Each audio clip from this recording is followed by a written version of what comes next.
Philip. Amen. Amen. Welcome to the Pininyagan na nga ang anak ni Maha Salvador at Rambo Nunez.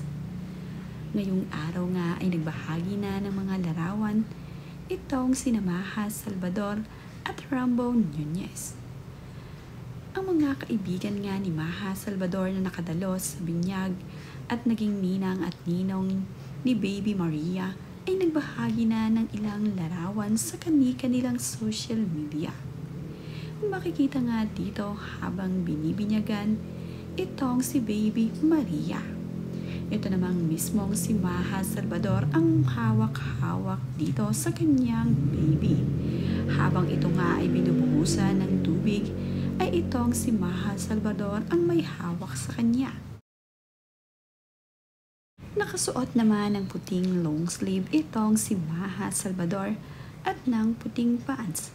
Ang kanya namang ding mister na si Rambo Nunez ay nakasuot ng long sleeve na polo na kulay puti. Nakasuot din ito ng kulay brown pants.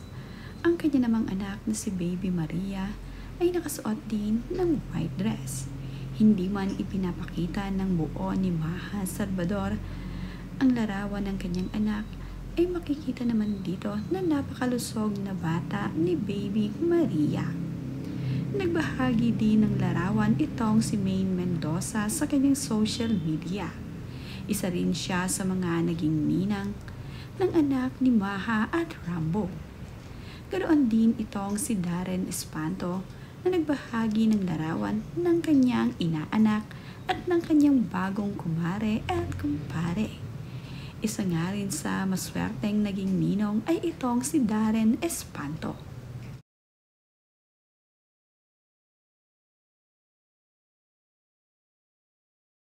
Pinasilip nga rin ng nag-ayos sa binyag ni Baby Maria ang ayos ng venue kung saan nga ito ay ginanap.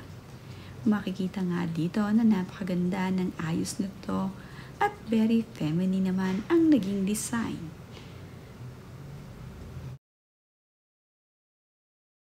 Punong-puno nga ng naggagandahang mga bulaklak ang lamesa kung saan nga naganap ang venue ni Baby. Nakakatuwa nga na napaghandaan ni Maha Salvador at Rambo Nunez ang binyag ng kanilang anak. Pag-uwi nga nila dito sa Pilipinas ay hindi naman nga nagtagal, ay agad na nga nilang pinabinyagan ang kanilang anak na si Maria. Tanging malalapit na mga kaibigan at kapamilya ang kinuhang maging ninang at ninong ni Maha Salvador at Rambo Nunez.